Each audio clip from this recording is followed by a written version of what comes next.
नमस्कार, मैं डॉक्टर संतोष। आप देख रहे हैं मेरा नया channel doctor Santosh health care international. Alphabetical letter F का और एक महत्वपूर्ण वीडियो जिसमें हम चर्चा करेंगे फाइब्रॉइड ट्यूमर के ऊपर। जी हाँ, फाइब्रोमा भी बोलते हैं उसको। तो कौन कौन सी मेडिसिन बेस्ट ऑफ बेस्ट काम करते हैं उसके ऊपर बात करेंगे। और बहुत लंबा नहीं खींचूंगा, शॉर्टकट में डिस्कस करेंगे हम। और मैं चाहता हूँ वीडियो आप अंत तक देखिए, सबके लिए महत्वपूर्ण है। फाइब्रोमा या फिर फाइब्रॉइड ट्यूमर आमतौर पर औरतों में होती है, जो कि बहुत ही महत्वपूर्ण है। इस चीज़ को आप हमेशा याद रखिए। बहुत सारे लोग इसको नहीं जानते, सर्जरी कराते हैं और अंत में वो लोग निराश होते हैं। उनके पास कोई खास चीज़ नहीं होती, उनके हाथ में नहीं होती कि उस बीमारी को क्योर कर सके। अंत में कभी कभी वो कैंसर में भी कन्वर्ट होता है और इंसान की जान भी जा सकती है। तो होम्योपैथिक पॉइंट ऑफ व्यू से अगर हम बात करें, बहुत बढ़िया बढ़िया दवाई है। तो उसके लिए आपको सर्जरी करने की मोस्टली आवश्यकता नहीं पड़ती जब तक ट्यूमर बहुत बड़ा ना हो। अगर हैवी ब्लीडिंग होती है या फिर बहुत बड़ा ट्यूमर है तो आप सर्जरी कर सकते हैं, लेकिन अगर छोटा मोटा है, मीडियम साइज का है, तो होम्योपैथी दवा लीजिए, बहुत बढ़िया काम करता है, रिजल्ट बहुत बढ़िया आता है, ब्लीडिंग भी क्विकली चेक करता है। तो दो इंपॉर्टेंट मदर टिंचर्स जो कि फाइब्रोमा या फिर फाइब्रोइड ट्यूमर के लिए ब्लीडिंग को चेक करने के लिए यूज होता है। पहला है थालास्पी बर्सा पेस्टोरिस, उसका मदर टिंचर। दूसरा है फिकस रिलीजियोसा। ये दोनों आप अच्छी तरह से याद रखना, मोस्टली यूज होता है और क्विकली चेक करता है। पोटेंसी की अगर हम बात करें तो कैल्केरिया कार्ब, ग्राफाइटिस, फॉस्फोरस, ये कुछ इंपॉर्टेंट मेडिसिन हैं जो मोस्टली यूज होता है। ये तीन दवाइयाँ बहुत ज़्यादा यूज होता है, कैल्केरिया कार्ब, ग्राफाइटिस या फॉस्फोरस। कभी कभी किसी भी केसेस में जब हार्ट ट्यूमर होता है तो कैल्केरिया फ्लोर, कार्बो एनिमलिस, थुजा, फाइटोलेकाटिकेंड्रा, ये सब भी दिया जाता है। लेकिन कोनियम मैक वो भी है हार्ट ट्यूमर को मेल्ट करने के लिए। लेकिन मोस्टली जिस फाइब्रोमा केसेस में बहुत ज़्यादा ब्लीडिंग होती है तो उसमें phosphorus, calcarea carb, graphites potency में यूज होता है। और मदर टिंचर में ficus religiosa Q, thlaspi bursa Q. ये कैसे यूज करना है?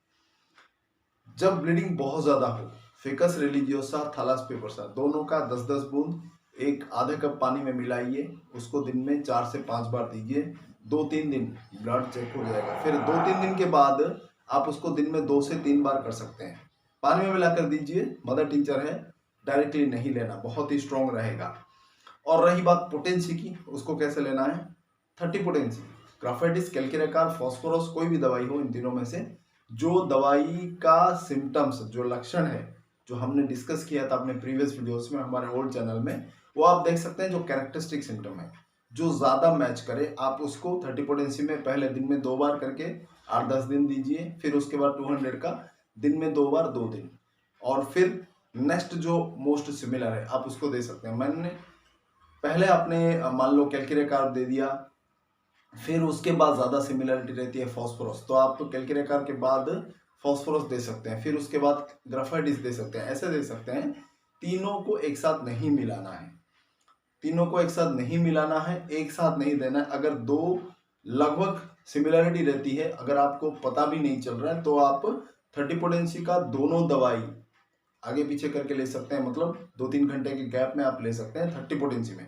200 पोटेंसी आप एट ए टाइम, एक दिन में आप नहीं लेना है। 200 का बस सिंगल दवाई लेना है आपको, एक सिंगल रेमेडी 200 का देने के बाद दिन में 2 बार करके 2 दिन, फिर आपको 10-15 दिन वेट करना है, फिर दूसरी दवाई लेना है। तो ये उसका पर्टिकुलर सीक्वेंस रहता है। तो फाइब्रोमा, फाइब्रोइड ट्यूमर होम्योपैथी में डेफिनेटली ठीक होता है, ब्लीडिंग चेक होता है। बहुत ज़्यादा ट्यूमर है, मैंने बहुत बड़ा ट्यूमर है, अगर आपने अल्ट्रासाउंड किया और रिजल्ट बहुत निकला कि बहुत बड़ा है, पेट फूला हुआ है, बहुत ज़्यादा प्रेसिंग पेन है और वहाँ पर ख़तरा है, अगर आप उसको सर्जरी नहीं करेंगे तो नहीं चलेगा। कर सकते हैं आप वहाँ पे, लेकिन सर्जरी करने के बाद भी आप होम्योपैथी का मेडिसिन लीजिए, ताकि उसी तरह का फाइब्रॉइड फिर से ना बने, या फिर यूट्रस रिमूव हो चुका है तो उसको जो कॉम्प्लिकेशंस आते हैं उसको रोकने के लिए आप होम्योपैथी का सेवन कर सकते हैं।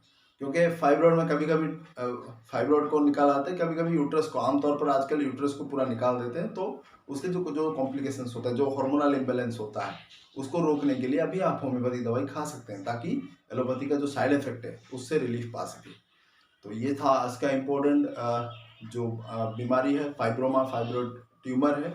बेस्ट ऑफ बेस्ट मेडिसिन मैंने आपके जिक्र किया, जो क्लिनिकली ट्रायल एंड टेस्टेड है, 100% सक्सेस रेट है उसका। लेकिन माइल्ड या फिर मॉडरेट केसेस में, सीरियस केसेस में होम्योपैथी ट्राई ना करें, सर्जरी कर सकते हैं या फिर एलोपैथी का कोई ट्रीटमेंट कर सकते हैं आप। तो आज के लिए बस इतना है। बहुत बहुत धन्यवाद देखने के लिए वीडियो को अंत तक बने रहिए मेरे इस चैनल के साथ। अगर अभी तक आपने सब्सक्राइब नहीं किया तो जरूर कर लीजिए, बेल आइकन पर जरूर क्लिक करें ताकि जो भी नया वीडियो हम अपलोड करें तुरंत आपको नोटिफिकेशन मिले। बहुत बहुत धन्यवाद, नमस्कार।